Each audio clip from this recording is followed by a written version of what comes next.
Welcome back, listeners, to the Arrowverse Crossover Crisis Podcast with me, your host, Ashley. And today we are discussing Season 8 of The Flash, Episode 4, Armageddon, Part 4.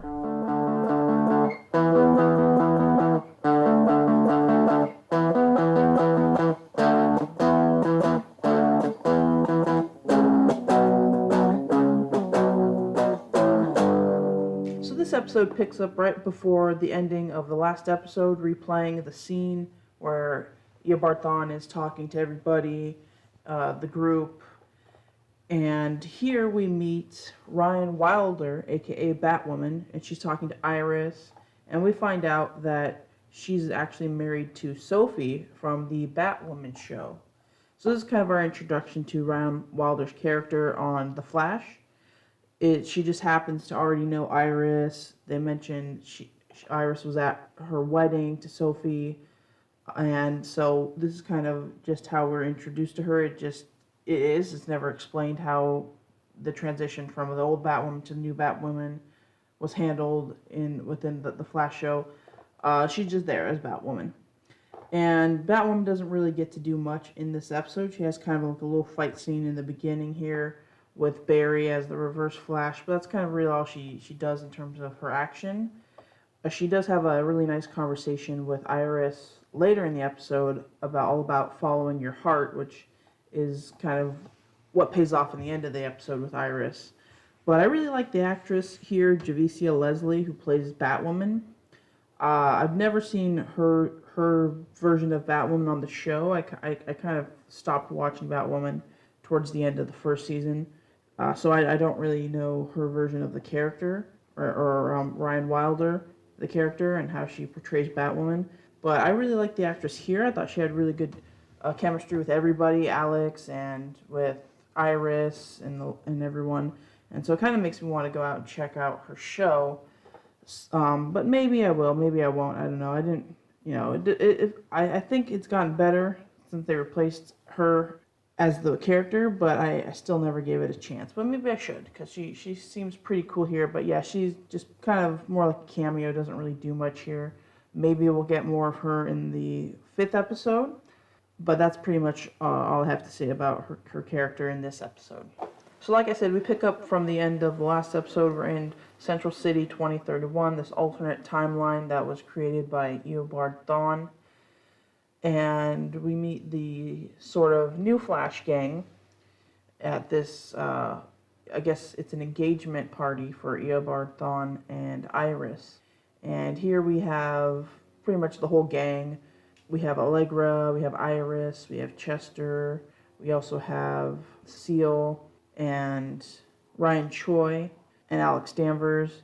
And then there's also some random dude just kind of chilling there. I think with maybe could be Cecile's new husband, because in this timeline Joe is dead. I'm not really sure who that guy was. He was never seen again. But so this is kind of like the new sort of Team Flash, or sort of close family, Flash family that Eobard Thawne has created. And so we get the reveal that Eobard Thawne is the Flash of this timeline, and that Barry is the Reverse Flash of this timeline. So we get to see Grant Gustin in the Reverse Flash suit. It's a updated version of the yellow Reverse Flash suit. He kind of looks okay in the suit. It doesn't look like it.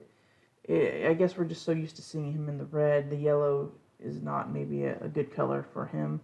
And then we also get to see Tom Cavanaugh as Eobard Thawne in the Flash suit, the red Flash suit. And he actually looks fairly decent in it, because he's like Grant Gustin. They're both fairly tall and slim men, so they kind of fill out the suits very similarly.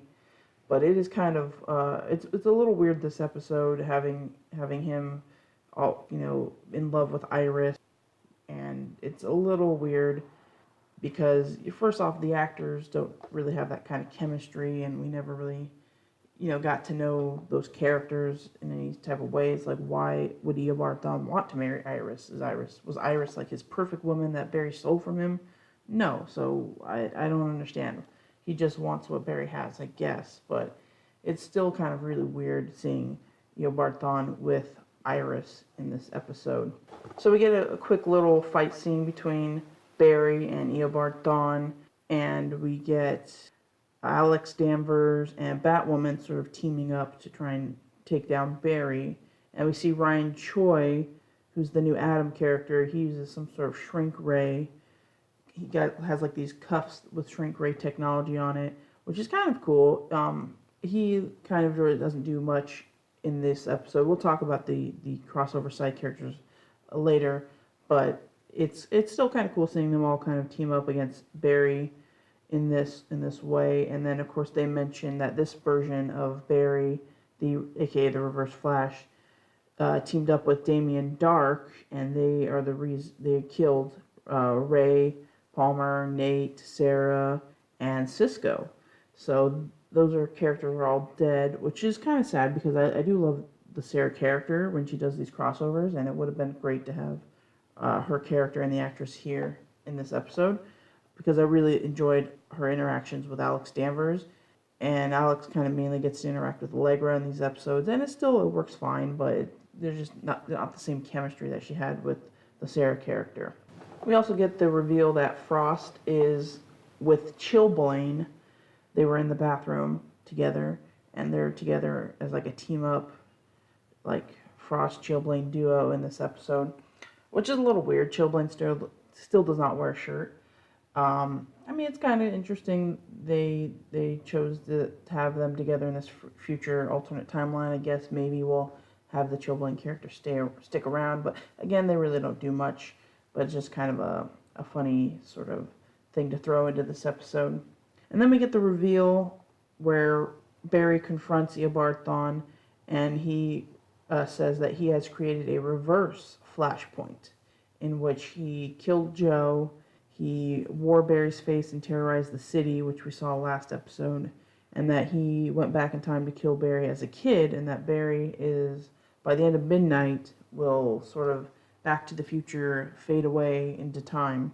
So Barry has till the end of midnight to fix everything, which is sort of our timeline for this episode.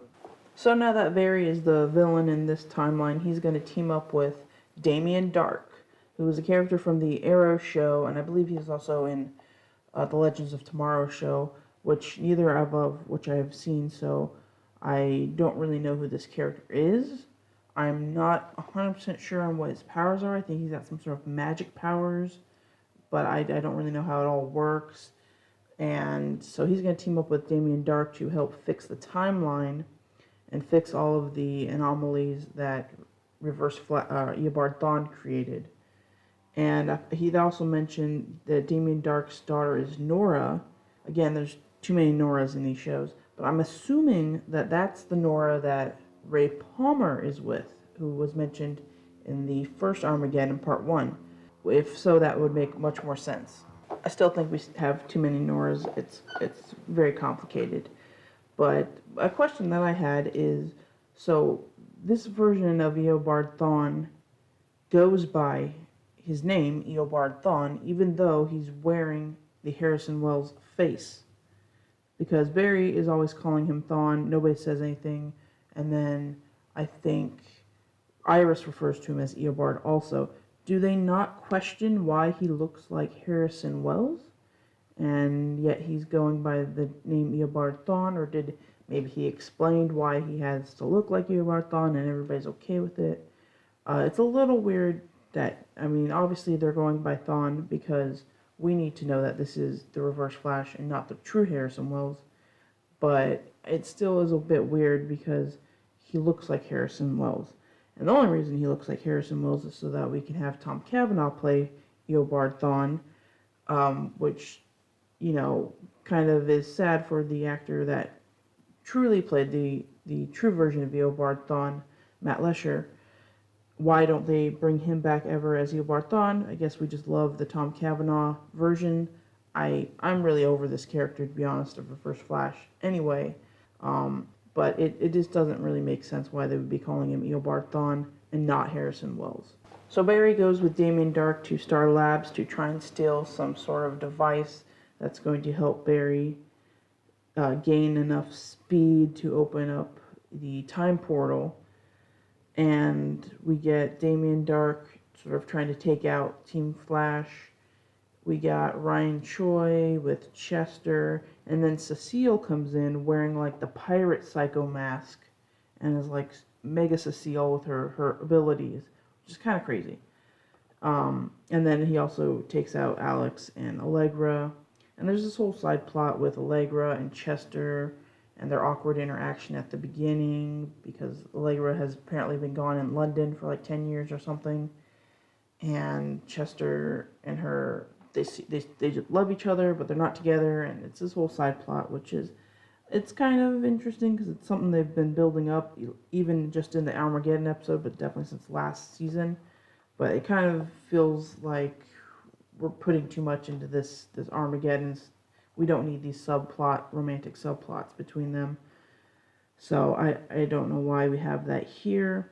We also have this version of Ryan Choi, who is like this sort of, playboy, doesn't want to fall in love type character. I guess that in this version, he doesn't have his wife or kid. And he's kind of a little bit of a douchebag, to be honest.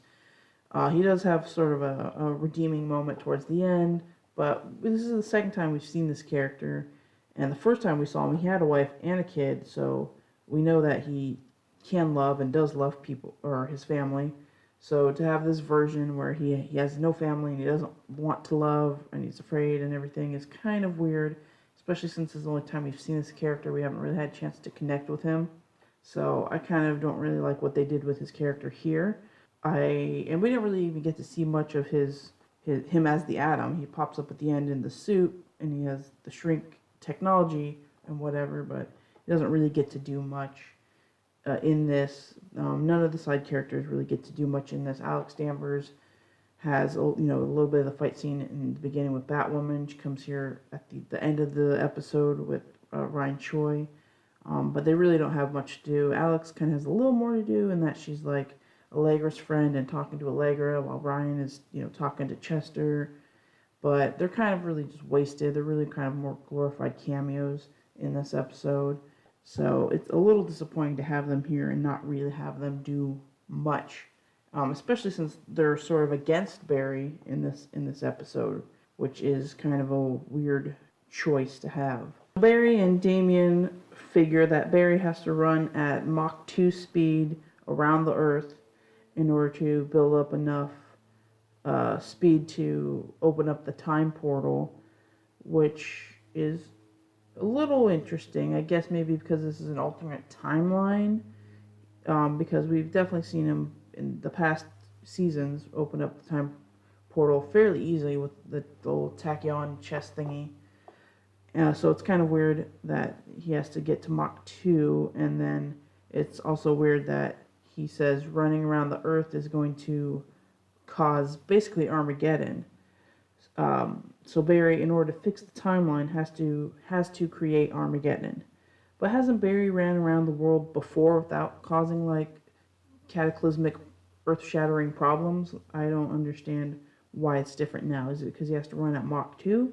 Well, then why does he have to run at Mach 2 when he could open the time portal before? Is it because he's running out of speed energy? None of this is really explained very well. I really wish the show would be a lot more consistent with the Flash's speed and the time travel and how it all works and everything, because I'm pretty sure we saw Barry and Kara go around the Earth in Elseworlds, and I don't remember any problems there, so I'm not sure why this has to create an Armageddon type event. But if he doesn't open up the time portal, then it would create an Armageddon. If he can open up the time portal and fix all of the changes that Eobard Thawne made, then the Armageddon would have never happened to begin with. So it's kind of a weird thing. And then Damien Darkh is just like standing in the street for reasons. I don't know why anybody goes to attack him anyway, because, again, reasons. He's not actually doing anything to help Barry that much.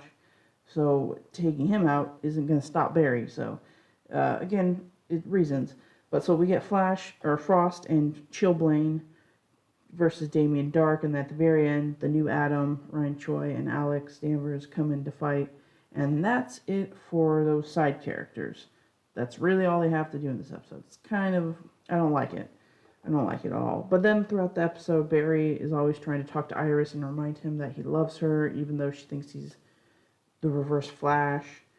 And so this is like, the recurring theme of Iris is always Barry's lightning rod, which I've never really liked to begin with. This is another sort of use of why would Iris...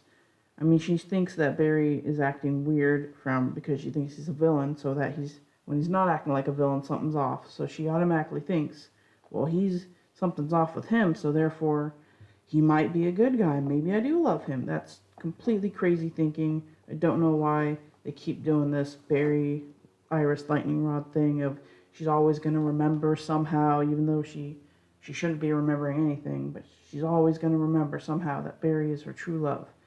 I really don't like it. It's too cheesy, and I've never really loved Barry and Iris' relationship to begin with because it's always this forced lightning rod crap that they're always doing. So I'm sorry if I upset anybody who does love Barry and Iris, but they use it too much and it's too cheesy, and they need to sell me more on why Barry and Iris love each other.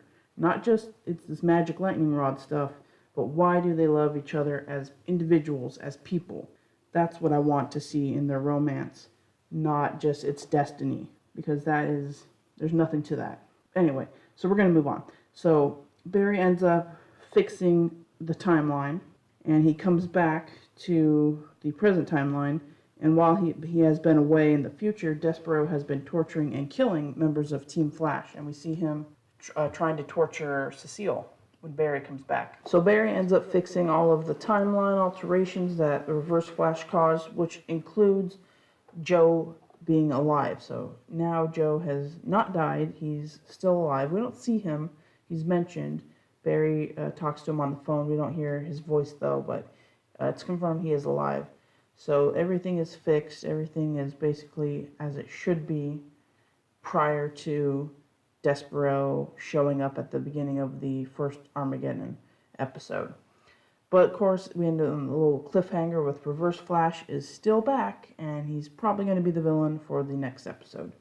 Because Despero goes to 2031 to see if Barry has saved the future from Armageddon, which is sort of a great point of, I like Barry brings it up. He's like, Despero left 2031 during the Armageddon, or during the sort of event of, but he doesn't stay through Armageddon, so he never knew how it turned out, which had something that I always had a problem with from that first episode also, so I'm glad they addressed it here.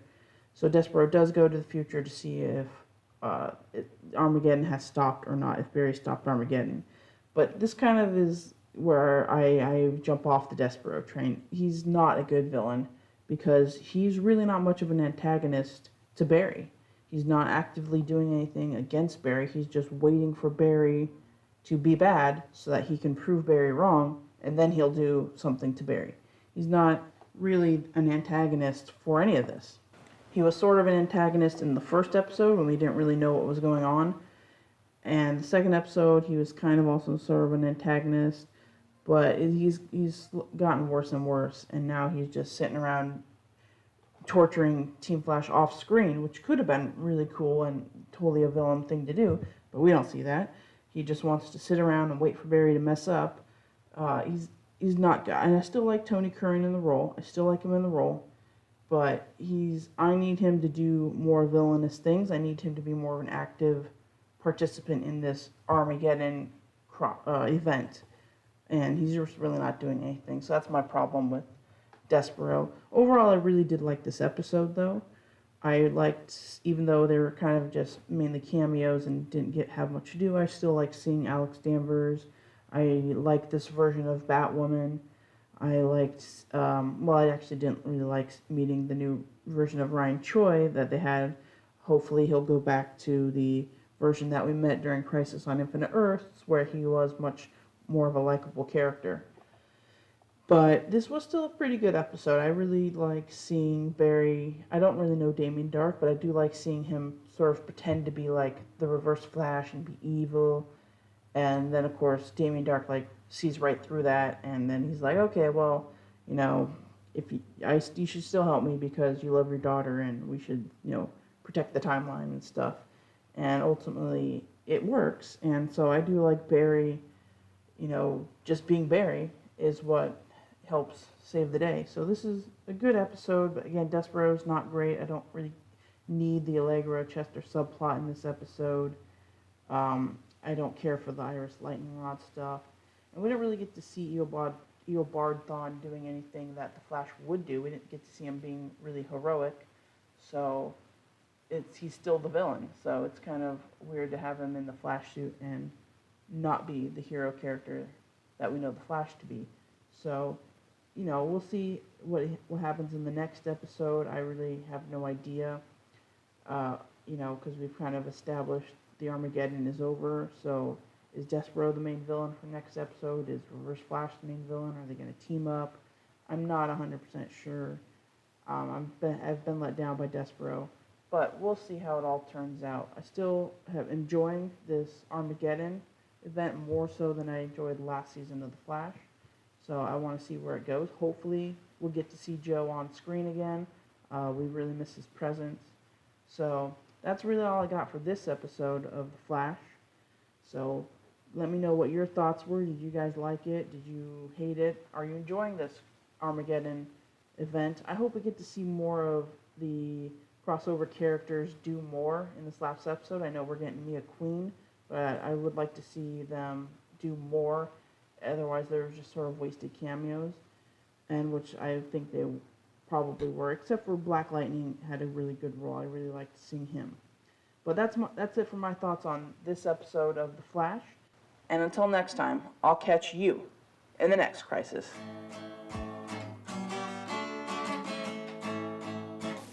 Thank you for listening to the podcast. If you want to talk more DC or Marvel television shows, be sure to follow me on Twitter at Crashly87. That's CRASHLIE 87. For all you book lovers out there, be sure to check out my blog, Fantastic Literature Review, all about book reviews and short story reviews. Link in the description below. And if you like the podcast, be sure to leave a comment and share it with your friends. Thank you.